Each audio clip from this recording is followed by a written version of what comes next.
जरूरी सूचना है आप सभी स्टूडेंट्स के लिए।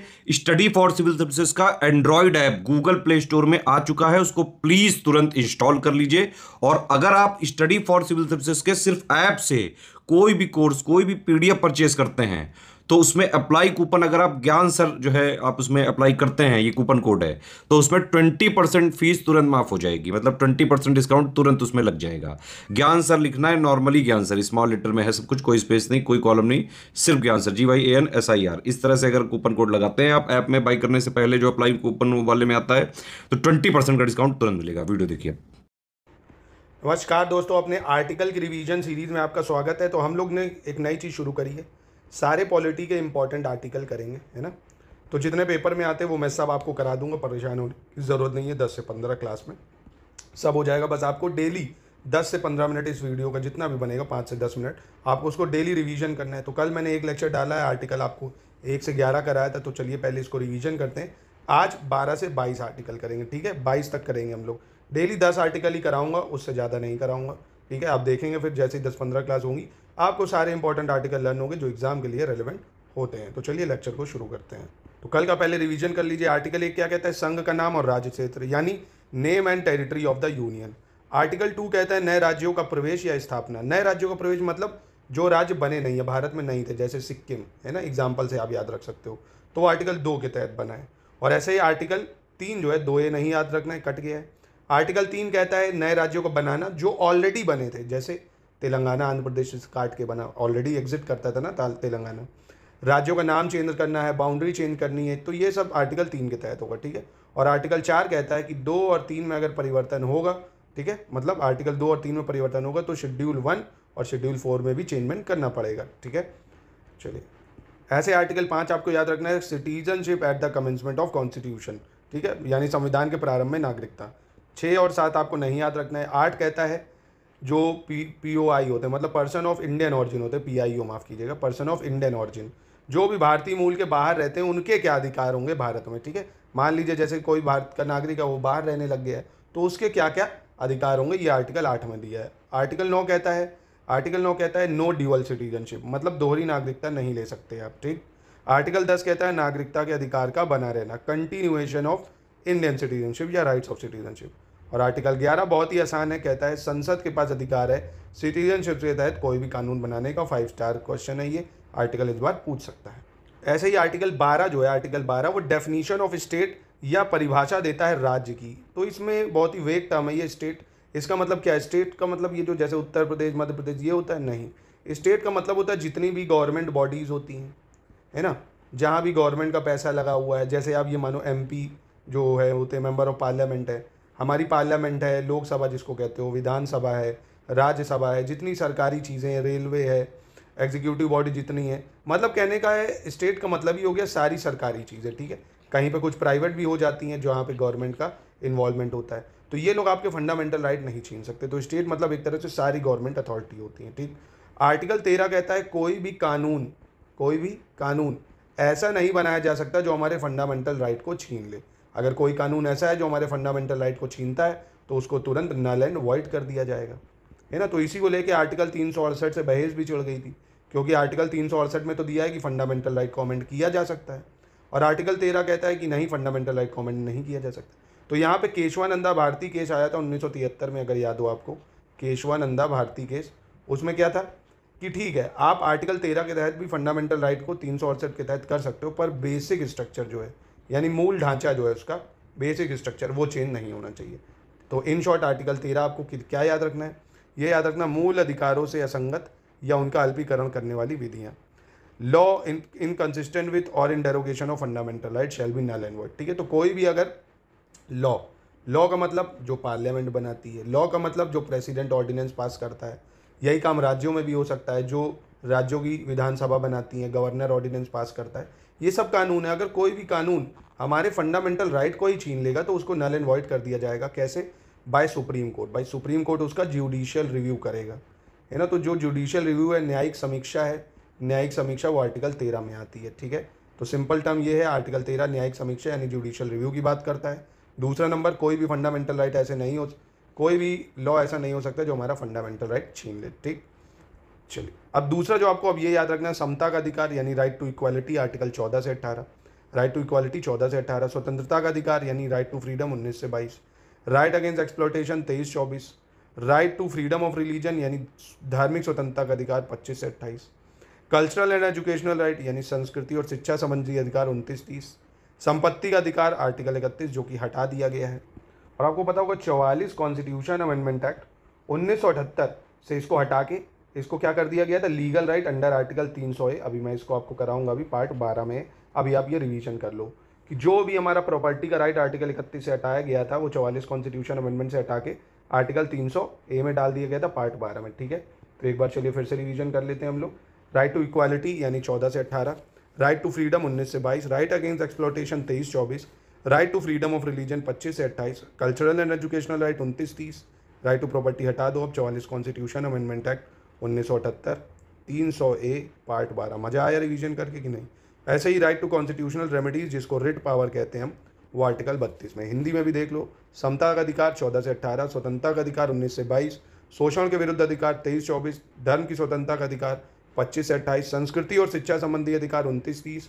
संपत्ति का अधिकार हटा दो 300A में डाल दो इसको। और संवैधानिक उपचारों का अधिकार 32। ठीक है, याद रहेगा। Article 12 definition of state. Article 13 judicial review, कोई भी लॉ ऐसा नहीं बन सकता जो हमारे फंडामेंटल राइट को छीन ले। ठीक है, अभी भी लग रहा है भूल रहे हो तो एक बार फिर से देख लो भैया। राइट टू इक्वालिटी बता दो कब आता है भैया। ठीक है, राइट टू फ्रीडम बता दो यानी स्वतंत्रता का अधिकार बता दो। राइट टू रिलीजन बता दो भैया, है ना। तो जल्दी से इसको रिकॉल कर लो फटाक से एक बार, एक अंतिम बार और रिकॉल कर लो। समता का अधिकार 14 से 18। स्वतंत्रता का अधिकार 19 से 22।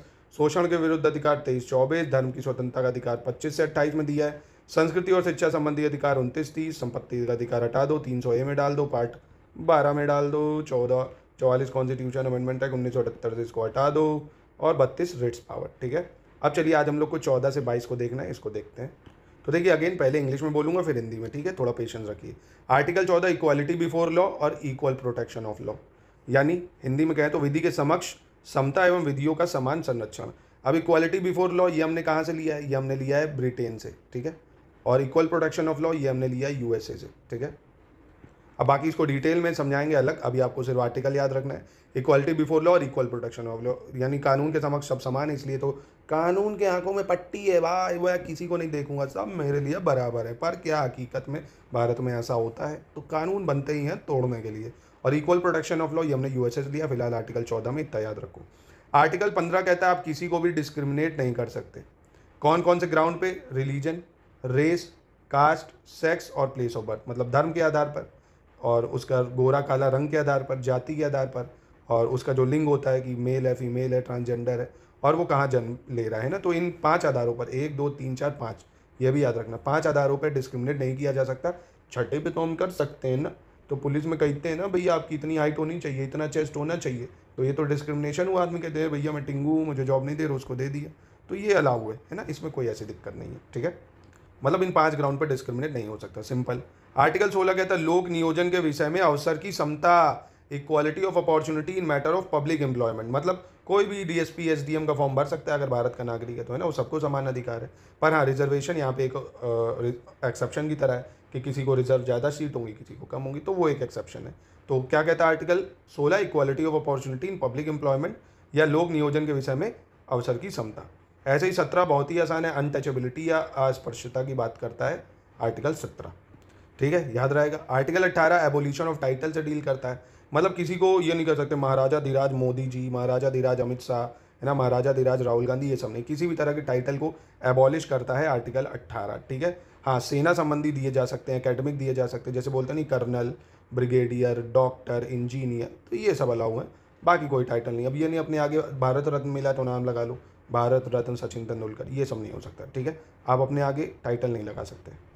तो एक बार फिर से देखते हैं 14 से 18 को। 14 equality before law, equal protection law यानी विधि के समक्ष समता है, विधियों का समान संरक्षण। 15 डिस्क्रिमिनेशन नहीं किया जा सकता, रिलीजन, रेस, कास्ट, सेक्स और प्लेस ऑफ बर्थ यानी धर्म, मूल, वंश, लिंग और जन्म स्थान के आधार पर प्रतिभेद। ठीक है, equality of opportunity in matter of public employment यानी लोक नियोजन के विषय में सबको समान अवसर मिलेगा। 17 अनटचेबिलिटी से डील करता है, निषेध करता है। 18 कि आप किसी भी तरह का टाइटल नहीं ले सकते, एबोलिशन ऑफ टाइटल। ठीक है, आर्टिकल 19 से 22 करते हैं। अब बात करते हैं 19 से 22 की। तो 19 में डील करता है, आपको 19 में क्या मिलता है? आपको मिलता है 19 में फ्रीडम ऑफ स्पीच के जैसे 6 राइट्स। कौन कौन से 6 राइट देता है ये याद रखना। आर्टिकल 19 में आपको 6 राइट मिलते हैं। फ्रीडम ऑफ स्पीच यानी बोलने की आज़ादी मिलती है, ठीक है, freedom of speech and expression. Freedom of assemble, आप कहीं भी जाके इकट्ठा हो सकते हो विदाउट आर्म्स, मतलब हथियारों के बिना, ठीक है। आपको यूनियन बनाने की आज़ादी देता है, फ्रीडम टू फॉर्म यूनियन या एसोसिएशन भी बोलते हैं जिसको, फ्रीडम टू फॉर्म एसोसिएशन, है ना। राइट टू मूव फ्रीली, आप कहीं भी घूम सकते हो, पूरे भारत में कहीं भी जा सकते हो, ठीक है, ये भी याद रखना। राइट टू रिसाइड, आप कहीं भी पूरे भारत में रह सकते हो ना। Right to practise any profession, आप कोई भी प्रोफेशन को फॉलो कर सकते हो, ठीक है, इसको याद रखिएगा। तो हमें ये 6 फंडामेंटल राइट मिलते हैं आर्टिकल 19 के तहत, ठीक है, इसको याद रखना है। आर्टिकल 20 क्या कहता है? अपराधों के लिए दोष सिद्धि के संबंध में संरक्षण, अपराधों के लिए दोष सिद्धि के संबंध में संरक्षण, protection in respect of conviction for offence. अब मतलब मान लीजिए आपके ऊपर कोई अपराध का दोष लगाया गया है ना, तो आपके पास क्या क्या बचने के उपाय हैं उससे, ये आपको देता है आर्टिकल 20, ठीक है, कि ये 24 घंटे के अंदर भैया मजिस्ट्रेट के सामने पेश करना पड़ेगा। तो ये सब तरीके की चीज़ें दी हुई हैं ना। एक ही सज़ा के लिए, एक ही अपराध के लिए 2 बार सज़ा नहीं होगी, ज़बरदस्ती आपके थंब इम्प्रेशन नहीं लिए जा सकते, ज़बरदस्ती आपका बयान नहीं लिया जा सकता, वगैरह वगैरह। तो protection in respect of conviction for offence article 20 में है, अपराधों के लिए दोष सिद्धि के संबंध में संरक्षण। आर्टिकल 21 भैया बहुत ही ज़्यादा इंपॉर्टेंट होता है, protection of life and personal liberty, है ना, प्राण और दैहिक स्वतंत्रता का अधिकार। अब सरकार, आप देखते हो कहीं भी आप पूरी दुनिया में फंसे हो, प्रोटेक्ट, अगर आप भारतीय सिटीजन तो सरकार आपको बचाती है, क्योंकि आपके पास राइट टू लाइफ है ना। आप किसी से भी शादी कर सकते हो अपनी चॉइस से, ये आपकी राइट टू लाइफ है, क्योंकि भाई वो लड़की मेरी ज़िंदगी है, अगर वो नहीं मिली तो मैं मर जाऊँगा, तो इसलिए आप मरो ना, सरकार चाहती है, इसलिए अपनी शादी आप अपनी मनपसंद से कर सकते हो अंडर आर्टिकल 21। आपकी प्राइवेसी अगर ख़राब हुई तो आपकी लाइफ भी तो जा सकती है, तो राइट टू प्राइवेसी भी आर्टिकल 21 में ही आता है, ठीक है, ये भी आपको याद रखना है। फिर 21 है राइट टू एलिमेंट्री एजुकेशन, यानी प्रारंभिक परीक्षा का अधिकार, परीक्षा कह रहा हूँ मतलब प्रारंभिक शिक्षा का अधिकार, कि भैया 14 साल के बच्चे को एजुकेशन फ्री होनी चाहिए। ये 86 कॉन्स्टिट्यूशन अमेंडमेंट एक्ट 2002 से ऐड करा गया था फंडामेंटल ड्यूटी में भी और आर्टिकल 21A में भी। तो याद रखना 86 कॉन्स्टिट्यूशन अमेंडमेंट एक्ट 2002 से प्रारंभिक शिक्षा का अधिकार दिया गया है, यानी राइट टू एलिमेंट्री एजुकेशन। 22 कहता है protection against arrest and detention in certain cases, कुछ दशाओं में गिरफ्तारी और निरोध में संरक्षण मिलेगा आपको, ठीक है। 2 टाइप की गिरफ्तारी होती है, एक प्रिवेंटिव, एक प्यूनिटिव, है ना। प्रिवेंटिव में ये होता है अभी आपको कोर्ट द्वारा सज़ा नहीं हुई है, अभी आपको सिर्फ एज अ सिक्योरिटी के तौर पे रखा गया जेल में। और पनिटिव मतलब जब कोर्ट से सज़ा हो जाती है ना। तो फिलहाल अभी आपको आर्टिकल्स याद रखने हैं, डिटेल में तो वो अलग आपने पढ़ा ही होगा, वो हम बाद में भी पढ़ा लेंगे। तो कुछ दिशाओं में गिरफ्तारी का निरोध और संरक्षण, ये 22 में है। 21 है प्रारंभिक शिक्षा का अधिकार, यानी राइट टू एलिमेंट्री एजुकेशन। 21 आपका right to life and personal liberty, यानी प्राण और दैहिक स्वतंत्रता का संरक्षण। 20 अपराधों के दोष के सिद्धि के लिए जो हमें संरक्षण मिलता है वो। 6 अधिकारों की सुरक्षा होती है आर्टिकल 19 में हमारी, वाक और अभिव्यक्ति की सुरक्षा, सम्मेलन, संघ, संचरण, निवास और वृत्ति, यानी हम freedom of speech and expression, assembly, association, freedom to move freely, freedom to reside, freedom to profession, है ना, ये सब चीज़ें। सेना मतलब आप कोई टाइटल नहीं ले सकते। अनटचेबिलिटी आर्टिकल 16 कहता है equality of opportunity in matter of public employment. 15 कहता है डिस्क्रिमिनेशन नहीं होना चाहिए रिलीजन, रेस, कास्ट, सेक्स और प्लेस ऑफ बर्थ के तौर पे। 14 equality before law, equal protection of law. 13 कहता है कोई भी लॉ ऐसा नहीं बन सकता जो हमारा फंडामेंटल राइट छीन ले, यानी जुडिशियल रिव्यू।